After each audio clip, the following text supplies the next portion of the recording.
예, 여러분 안녕하십니까. 경제 역사 시사타파의 박상욱의 쓴소리입니다. 예, 이번 주는 제가 틀렸죠. 예, 여기 요새 너무 변동성이 커져서요. 제가 2690에 한 890선이라고 얘기했는데, 좀 예상이 빗나갔습니다.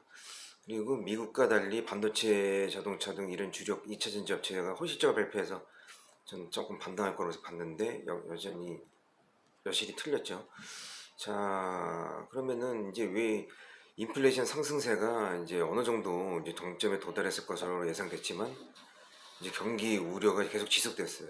그리고 주식과 채권이 동반 약세를 보일 가능성도 열리고 있는 시점에서 지금 현재는 이제 저점 후 기술적 반등하고 다시 떨어진다는 설하고 저점 확인 중 기술적 반등 후 눌렸다가 추세 전환하는 이게 두 가지를 보시면 되는데요. 어쨌든 저는 개인적으로는 나스닥은 하방은 9,000대까지 열어놓으셔야 된다 이렇게 보고 있습니다. 그리고 여기서 이제 기술적 반등에서 12,000대에서 추이를 봐야 될 것이고 나스닥 기준으로요. 그 다음에 한국 같은 경우는 지금 외환 쇼크 때문에 이게 1,300원대까지 가면은 강달러 대비 저는 2,400대까지도 열어놔야 된다고 생각합니다. 그래서 2,400대에서 2,600대 그러니까 즉 2,400대 안 가고 기술적 반등에서 2,600대로 했다가 그때 가서 또 추이를 봐야 되는 경우죠. 자, 이렇게 보시면 됩니다. 그리고 그러니까 쟤네 미국 같은 경우는 이제 경기 지표를 좀 더 봐야 되고 ISM 지수 다음 달 이제 경기 선행 지표나 이제 그런 거 꺾이는 거 일드 커브 곡선을 한번 봐야 되는 것이고 한국은 이제 달러 인덱스 대비 이제 환율 그러니까 즉 원화 가치가 상승하지 않으면 추세 전환은 한국은 힘들다 이렇게 보시면 됩니다. 어차피 다 같이 비슷한 한국에 있는 거고 그 다음에 지금 보면은 러시아 전쟁하고 경제 봉쇄가 지금 정치되고 있는 상태에서 이제 저는 아직까지는 제 개인적으로는 확실하게 바닥 시그널을 보려면은 좀 더 추이를 지켜보아야 된다. 아까 이제 얘기해서 연장선에 있는 겁니다. 그래서 저는 다음 주는 일단은 기술적 반등보다는 전 반발 매수 개별 종목에 따른 낙폭과대가 일부 이슈화된 종목들이 있거든요. 그래서 이쪽 부분에서 반발 매수가 이입돼서 2620선 코스닥은 860선까지는 일단은 다음 주까지 확실하게 가지 않겠나 이렇게 보겠습니다. 여러분도 한번 밴드를 한 30포인트 40포인트 한번 잡아서 한번 보십시오.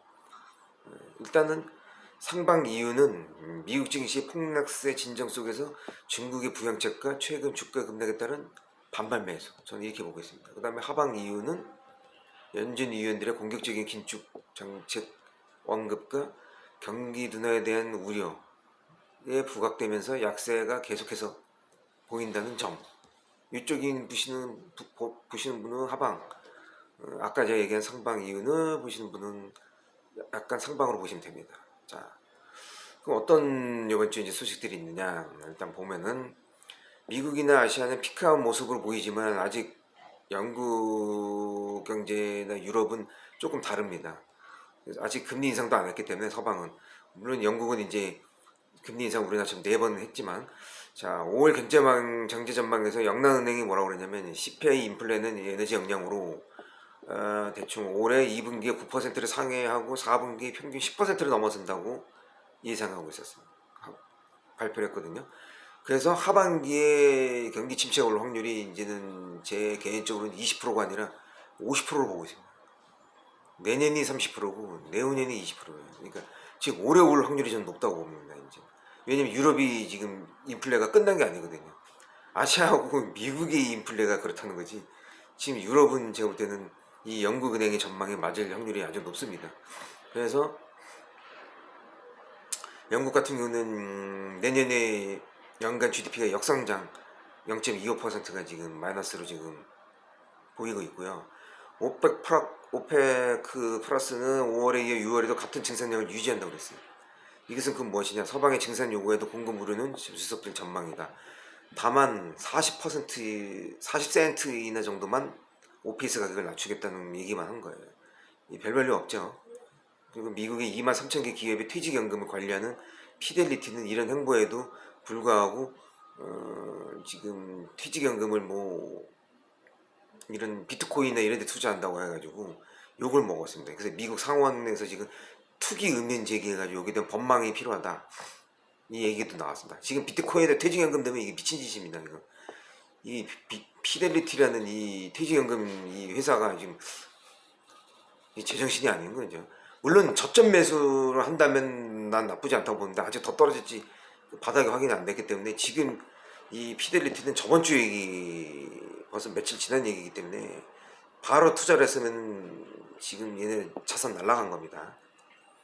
참 이래서 이런 전문가들도 이런 실수를 하는 거예요.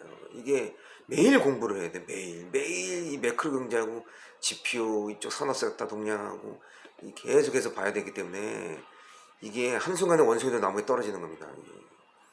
조금만 게을리하면은 이게 못 맞춰요. 물론 맨날 공부 열심히 한다고 맞추는 것도 아니지만 뭐 어쨌든 그렇고요. 미국 연준 같은 경우는 이제 6월서부터 이제 긴축 정책을 이제 저번에 FOMC에서 얘기했죠. 그러면 주식하고 채권 시장의 투자자들이 한국 몇 달간에 어디 투자할지를 모르기 때문에 강달러가 계속해서 지속될 수밖에 없다. 즉 또 한 번의 매도세가 나올 수는 있다. 단 반발 매수냐 이게 기술적 반등이냐 그 기간이 1, 2주냐 3, 4주냐 이건 아무도 예상 못합니다. 그 상태에서 연준 부의장은 뭐라고 그러냐면 인플레를 제어하려면 경기 침체가 오히려 필수적으로 빨리 와야 된다. 그래서 오히려 3.5% 금리 인상을 단행을 해서 소비자 수요를 억제를 시켜서 제어를 하는 게 낫지 않냐 이런 얘기도 나오는 겁니다. 자 그렇게 해서 이제 두 가지를 내가 갖고 나왔는데요. 뱅크 오브 아메리카라고 도이치방크는 미국 경기 침체가 확실하다. 조만간 이렇게 얘기하고 있고 JP 모건하고 UBS는 아니다. 오히려 팬더멘트를 견조하다. 저는 전자편입니다. 자 어쨌든 이 뱅크 아메리카하고 도이치방크는 노동시장과 공급망 문제로 인플레가 시장의 예상을 뛰어넘는 수준으로 결국 경기 지표가 부러져서 침체가 온다고 얘기하는 것이고 거꾸로 JP모건하고 UBS는 CPI 지수가 피크아웃이고 미국 기업과 소비자 모두가 역사적으로 건강한 대체 대표를 갖고 있다고 강조하는 게 얘네입니다. 과연 후자가 맞을까요? 한번 여러분도 선택을 해보십시오. 전자가 맞을지 후자가 맞을지. 자, 샌프란시스코 연방준비은행 국채금리 수익률이 2년 3개월간 금리 스프레드가 차이가 적다. 수익률 곡소 모양으로 침체 위험은 낮다. 연방기금 금리가 금리 선물 경로를 따라 현재 10년물 금리 수준에 도달하려면 적어도 내년 초까지는 걸릴 것이다. 라고 또 주장하는 매가 있고 또 비스포크 분석에 따르면 또 S&P 500 지수 고점 대비 20% 이상 하락하면 약사장에 진입하는데 2차 대전 이후에 S&P 500 지수가 14번의 약사장을 경험했고 평균 30% 하락했다. 지수는 1년 정도 약사장이 이어질 수 있다. 저는 전자보다는 후자가 맞다고 개인적으로 봅니다. 뭐 어디까지 하긴 여러분의 선택입니다. 그래서 지수가 당분간 반등에 의해 추세 전환하기는 어렵다. 이 비스포크 분석은 이렇게 했습니다. 여러분도 한번 아까 말한 샌프란시스코 연방준비은행이 그 연방기금 금리 선물 경로에 따른 그 기간 예상이 맞는지 아니면 비스포크 분석이 이 분석이 맞는지 한번 보시고요. 또 미국 투자 매체 마켓워치 같은 경우에 분석은 최근 2년 동안 소규모 옵션 거래량이 200%가 증가했는데 여기서 이제 유연 파생 상품으로 꼽히는 선물 옵션이나 이런 기타 옵션 투자에 개인 투자들이 몰렸었는데 요걸 20년간 전체 옵션 거래량의 20% 비율에서 40%로 올랐어요. 이게 2배 올랐다는 소리죠. 근데 최근 전체 옵션 거래량을 보니까 70%가 콜이에요. 좀 손해 좀 봤다는 소리죠. 대략 한 1조 3천억 정도 지금 손해를 본 걸로 추정이 됩니다.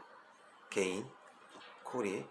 그 다음에 이제 중국 부동산 업체 롱창이 달러채 이자를 상환에 실패했어요. 그래서 지금 디폴트 선언했어요. 걔네는. 그래서 중국의 2021년부터 17개 부동산 업체들이 지금 520억 달러를 갚지를 못했어요. 외환채권 이자를. 그래서 디폴트를 했고 이게 우리나라 돈으로 따지면 한 60조 정도 되는 거예요. 이게 뉴스에 안 나오고 있는데 저는 이게 지금 오늘 얘기하는 겁니다. 그래서 부동산 산업이 전반적으로 침체하고 채권 시장의 차입이 어려우면서 경제 봉쇄까지 하면서 경기 부양을 하는 것 같지만은 사실상 지표가 부러져서 우리나라까지도 영향을 미칠 수 있다.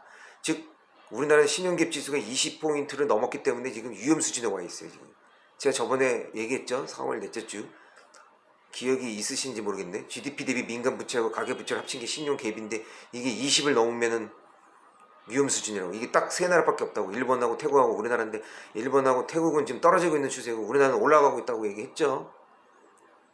잘못해서 중국 부동산이 지표가 부러져서 우리나라도 영향 줄 수 있습니다. 꼭 GDP가 역성장한다고 해가지고 폭락이 오는 거 아닙니다. 부동산이 이런 식으로도 올 수도 있다는 거를 옆구리에 복사꽃을 조심해라. 이미 피면은 늦으니까 그걸 예방을 하시라고 지금 말씀드리는 겁니다. 꼭 온다는 건 아니에요. 저는 자산 가치가 지금보다 부동산이 30%가 아니라 4, 50%도 떨어질 수 있다. 꼭 그렇지는 않지만 그럴 수도 있다라고 나는 이제 얘기를 하는 겁니다. 전 부동산 전문가가 아닙니다. 여러분도 찾아보세요. 자, 이제 이번 주에 이제 얘기는 이제 하락세가 최근 경제공황 외에 약세장이 몇 번이 왔는지에 대한 제가 이제 통계를 이제 갖고 나왔는데요. 이게 오늘 삼각무역이나 뭐 이런 쪽으로 하려고 했었는데 기정학 우위와 지정학 리스크에 대한 그 다 뒤로 이제 미뤄졌는데 뭐 어쨌든 지금 시기에 딱 맞게 내가 이제 갖고 나왔는데 다우존스 마켓 자료를 보니까 가장 하락이 길고 깊었던 적이 경제공황에서 13년. 오를 때는 13년 걸리고 내려갈 때는 2년 반이 걸렸는데요. 그 내려갈 때 2년 반 동안에 87%가 하락했어요. 이게 제일 하락 많이 한 거고, 그 다음 두 번째가 이제 진주만, 세 번째가 9.11 테러예요.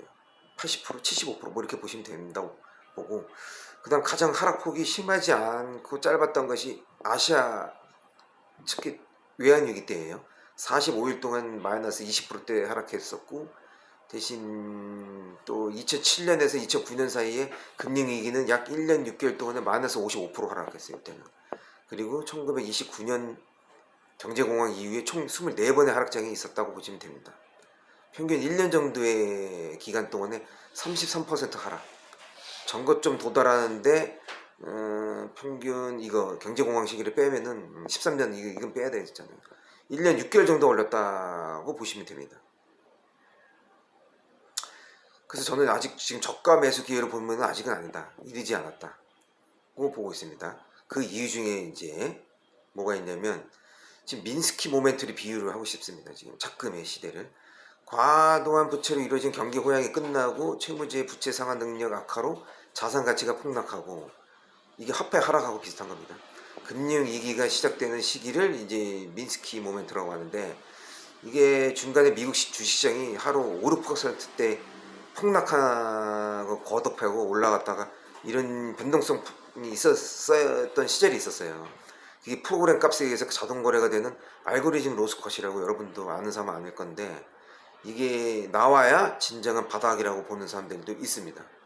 그래서 이 정도 하락 장세가 더 진정 이제 나와야 알고리즘 로스컷이 나와야 이제 진정 국면으로 전환된다 이렇게 볼 수도 있다 이겁니다. 그래서 세계 60개 시장의 상관관계의 변동성을 데이터화해서 거래를 하면서 특정 시기 유임 정도에 기반해 자산을 사고 팔고 하는 옵션 해칭과 같은 전략도 있습니다. 이게 볼 타겟팅이라고 또 기법이 있어요. 그래서 이게 웬만한 프로들은 다 아시는 사람들은 아실 거고 이제 모르시는 분은 모른다 이거죠. 그래서 어쨌든 이런 여러 가지 볼 타겟팅 기법을 쓰든 뭐 여러 가지 기술을 써서 지금의 작금의 익스포즈를 줄이는 이제 대체를 하시라 이거죠. 그래서 이제 옛날하고 좀 다른 게 과거 기업들의 대차대 대표를 보고 기업의 미리 수익을 계산하는 거는 큰 오산입니다. 이제 지금은 변동성 모멘텀 거래량 재료 이슈화로 보면 되는데 국제경제 매크로 변동성으로 보시면 되고 산업경기 지표는 모멘텀으로 보시면 되는 거고 기업 실적 거래량으로 보시면 되는 거고 나머지 이제 정책 이슈화로 산업 섹터를 이렇게 이슈에 따라서 산업 섹터가 동량이 왔다리 갔다 할 때도 있는 겁니다. 이게 네 가지로 움직인다고 생각하시면 됩니다. 그래서 아까도 말씀드렸지만은 지금 제가 다음 주 얘기를 안 했군요. 다음 주 저는 2620에 860선 주가 급락에 따른 반발 매수 이익 요 정도로 보겠습니다. 뭐 여러분들 다시 한번 선택해 보시고 어쨌든 지금 저는 개인적으로는 저는 미국은 고용 지표를 추가적으로 더 봐야 됩니다. ISM의 지수, 신규 주민 지수하고 경계선의 지표를 봐야 되기 때문에 그게 일드 커브 곡선이 꺾이면은 많이 꺾이면은 또 추가적으로 저는 8,000대 나스닥 기준에 9,000대까지 열어놔야 된다고 보고 있고, 막 8,000대까지는 그렇고 9,000대까지 열어놔야 되고, 또 아니면은 이제 12,000대에서 추이를 봐야 되는데 여기서 이제 반발 매수로서 다시 내려갈지, 아니면은 여기서 기술적 반등을 해서 조금 길게 가다가 12,000대에서 다시 생각을 해야 될지를 여러분은 반드시 선택을 해야 됩니다. 마찬가지로 우리나라도 마찬가지입니다. 이제 요 다음 주까지 해가지고 외환 시장 쪽이 이제 강달러 대비 1,300원대로 가면은 부러지게 돼 있습니다. 이건 경험상 그렇습니다. 자료상도 그렇고. 뭐 어쨌든 그 우리나라도 2,400대까지 열어놓고 오늘 다시 반발 매수세 이제 아니면 똑같이 또 이제 기술적 반등을 해가지고 조금 길게 가는 척하다가 2,600대에서 다시 생각을 해보시든지 해야 됩니다. 근데 전 2,400대까지 양쪽 다 열어놔야 된다고 분명히 아까 초반에 얘기를 했습니다. 하고 대응을 하십시오. 그리고 부동산은 옆구리에 복사 꼽히는 것을 잊지 마십시오. 남죽 그 자료 따라가다가 항상, 그래서 이게 어려운 겁니다. 그래서 저는 만약에 이 제 예상이 맞을지 모르겠지만 저는 주식, 비트코인, 부동산 다 부러질 거로도 좀 보고 있거든요. 물론 확률상 그게 아주 높게 보지는 않습니다. 저는. 그래서 저는 이번에 이 세 개 주식, 비트코인 다 부러질 거로 볼 수도 있습니다. 그렇다고 해서 뭐 유가나 천연가스는 폭등하지는 않을 겁니다. 이미 정점을 찍었습니다. 저번에 130달러, 8.5달러. 그리고 이제 이것보다는 비료나 사료, 곡물 이쪽이 더 부각될 수 있습니다. 그래서 얘네가 상대적으로 덜 올랐기 때문에, 왜냐면 유가하고 다른 금속 원자재에 비해서는 덜 올랐지 않습니까? 그래서 에그플레이션보다는 전쟁의 확산이 계속 지속되는 거에 따른 중간의 변동성으로 저는 얘네들이 이제 더 갈 거라고 보고 있습니다. 또 방산주도요. 이쪽 방산 관련주도 지속적으로 저는 중장기적으로 얘랑 같이 갈 걸로 보고 있습니다. 즉 그게 꺾이지는 않을 거다 이 말이죠. 자, 여러분들도 이제 한번 집에 가서 한번 찾아보십시오. 신용갭이 뭐지? 그 민간부채하고 가계부채 합치는 게 왜 우리나라가 비율이 높다고 저 사람은 얘기하고 있지? 그런 걸 한번 찾아보십시오. 위험 수준인데 20%가 넘으면 위험 수준이고, 우리나라 신용 하락으로 만약에 모건스탠리 애들이 밑으로 보면은 또 그걸로 인해서 또 우리나라가 이 주가가 또 영향을 받을 수 있다는 것도 염두해 두셔야 됩니다. 자, 경제 역사 시사 타파의 박상욱의 쓴소리였습니다.